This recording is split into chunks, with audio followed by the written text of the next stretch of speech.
नमस्कार दोस्तों, स्वागत है आपका ट्रेडिंग जर्नी के एक और वीडियो में।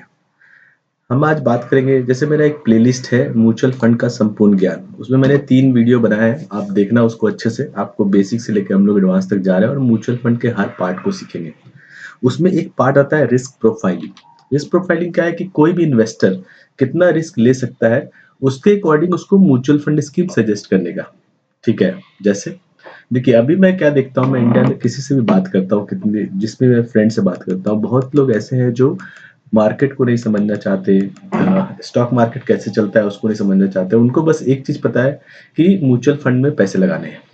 मैं बोलता हूँ क्या कर रहे हो, तो बोला एसआईपी करते हैं यार, एसआईपी मेरा कटता है हर महीने, मैं उसको बढ़ाते जाता हूँ। मैं करता हूँ। मैं बोलता ठीक है, एसआईपी करते हो, एसआईपी में क्या करते हो, कौन से म्यूचुअल फंड स्कीम में इन्वेस्ट करते हो? बोला नहीं, वो उतना मैं नहीं देखता, वो है अपना एक डिस्ट्रीब्यूटर है। ठीक है, वो उसने फंड सजेस्ट कर दिया है, हम उसके अकॉर्डिंग करते रहते हैं अपना 20,000, 30,000, 40,000, 50,000, 60,000, 1 लाख, ऐसे मेरा एसआईपी चल रहा है। ठीक है, तो देखिए क्या है कि रिस्क प्रोफाइलिंग क्या है कि भाई आपको देखना है कि आप कितना रिस्क ले सकते हैं, आपको किस तरह के म्यूचुअल फंड्स में इन्वेस्ट करने चाहिए जिससे कि आप खुद कंफर्टेबल रहें। और मेरा ये वीडियो बनाने का पर्पस यही है कि जो म्यूचुअल फंड है उसके बारे में आपको पूरा नॉलेज मिले। ठीक है, आप अगर किसी के भी थ्रू कर रहे हो, आपको बेसिक अंडरस्टैंडिंग आना चाहिए वो आपका पैसा किस म्यूचुअल फंड स्कीम में लगा रहा है, वो बहुत इंपॉर्टेंट है। हो सकता है कि आप बोले कि नहीं भाई, मुझे ज्यादा रिटर्न नहीं चाहिए। ठीक है, और मुझे लेकिन जो भी जहां भी लगाओ थोड़ा स्टेबल कंपनी में लगाओ।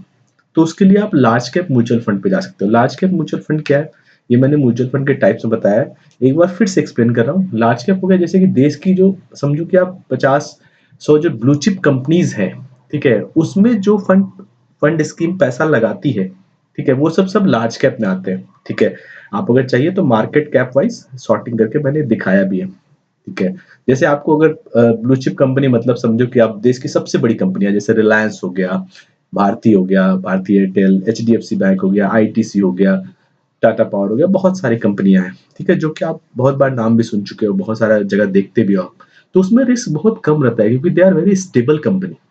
ठीक है, तो उसमें रिटर्न्स भी ज्यादा नहीं आते हैं। ठीक है, तो आपको यही देखना है अगर आप जिस भी म्यूचुअल फंड स्कीम में आप किसी के थ्रू भी पैसे लगा रहे हो। ठीक है, तो जनरली कोई भी डिस्ट्रीब्यूटर या जो भी बंदा है ना जो आपको म्यूचुअल फंड सजेस्ट करता है, उसको आपका रिस्क प्रोफाइलिंग करना चाहिए कि आपका कंफर्ट जोन क्या है। क्या आप लार्ज कैप वाले म्यूचुअल फंड्स में आपको पैसे लगाने चाहिए, ठीक है, या फिर आपको स्मॉल कैप में लगाने चाहिए? स्मॉल कैप मतलब क्या है कि कुछ बंदे ऐसे होते हैं जो बोलते हैं कि भाई हमको रिस्क हम लेने के लिए रेडी है लेकिन हमारा रिटर्न अच्छा आना चाहिए। ठीक है, तो वो स्मॉल कैप म्यूचुअल फंड हो गया, मिड कैप म्यूचुअल फंड हो गया, सेक्टोरियल फंड्स हो गए, थीमेटिक्स फंड हो गए। सेक्टोरियल मतलब जैसे ऐसा म्यूचुअल फंड जो सिर्फ एक ही सेक्टर के कंपनीज में पैसा लगाती है। जैसे कि मान लो कोई फार्मा फंड हो, जैसे ही कोई बैंकिंग फंड हो। तो ये सब क्या है कि भाई इसका रिस्क ज्यादा रहता है क्योंकि वो एक सेक्टर अगर नहीं चलेगा तो आपका नहीं चलेगा। तो इसलिए जनरली क्या करना चाहिए सबको कि रिस्क प्रोफाइलिंग करना चाहिए। तो आपको जनरली जो भी म्यूचुअल फंड स्कीम में पैसा लगा रहा है ना, उसको ये समझना चाहिए कि भाई उसका रिस्क एपिटाइट क्या है, मतलब कितना वो रिस्क लेने के लिए रेडी है। ठीक है, क्या वो लार्ज कैप वाला बंदा है, मतलब वो चाहता है कि भाई ठीक है, देश की सबसे बड़ी कंपनियां जो है उसमें ही मेरा 80% पैसा लगे, वैसा म्यूचुअल फंड सजेस्ट करो जैसे लार्ज कैप कंपनियां हुई। तो large cap mutual funds scheme में पैसा लगाने के लिए, या फिर वो चाहता है कि भाई थोड़ा मॉडरेट हो। तो मुझे लगता है कि वो उसको अब रिस्क प्रोफाइलिंग करना चाहिए, उसमें क्वेश्चंस पूछने चाहिए कि आपको क्या लगता है कि आप कितना एफोर्ड कर सकते हो। ये फंडा है, जैसे आपको मैंने लार्ज कैप का बताया, स्मॉल कैप का बताया। ठीक है, उसके आपके फाइनेंशियल गोल क्या है, क्या मार्केट में बहुत ज्यादा फ्लक्चुएशन होता है तो आपके म्यूचुअल फंड बहुत गिर जाते हैं। ठीक है, तो आप कंफर्टेबल होते हो क्या, आपको लगता है अरे यार गलती हो गया म्यूचुअल फंड में पैसे लगा दिए? टाइम ओरिजिन क्या है आपका, मतलब आपका कितने सालों के लिए पैसा लगाना चाहते हो? ये सब क्वेश्चंस पूछना चाहिए। जो भी म्यूचुअल फंड जिसके थ्रू भी आप खरीद रहे हो ना, उसको ये सारे क्वेश्चंस पूछने चाहिए। रिस्क प्रोफाइलिंग से रिलेटेड ये सारे क्वेश्चंस होते हैं।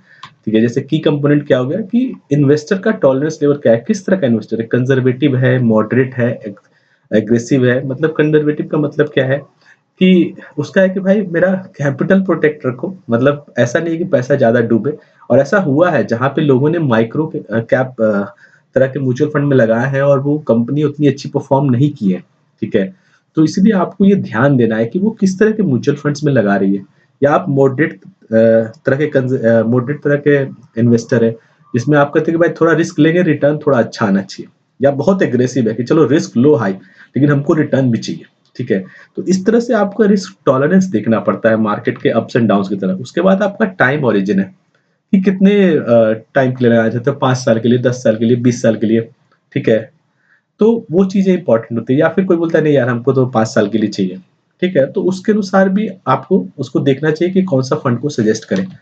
तीसरा होता है इन्वेस्टमेंट गोल क्या है, जैसे रिटायरमेंट हो सकता है, एजुकेशन हो सकता है, वेल्थ एक्युमुलेशन हो सकता है। ये सब सब जो है आपको उसके गोल्स को समझना चाहिए। जो भी बंदा म्यूचुअल फंड सजेस्ट कर रहा है, उसको ये सब चीज़ें पूछनी चाहिए।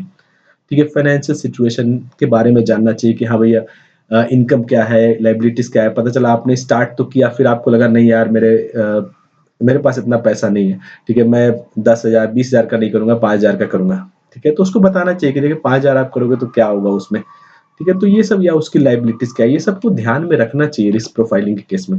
जैसे इसमें मैंने दिखाया है कि ये बहुत कैटेगरी है म्यूचुअल फंड का, जैसे बहुत लो रिस्क जो रखना चाहते हैं वो लिक्विड फंड या शॉर्ट टर्म डेट फंड में पैसा लगा सकते हैं। जिनको मॉडरेट चाहिए, बहुत बार लोग हाइब्रिड टाइप के म्यूचुअल फंड में पैसा लगाते हैं, ठीक है?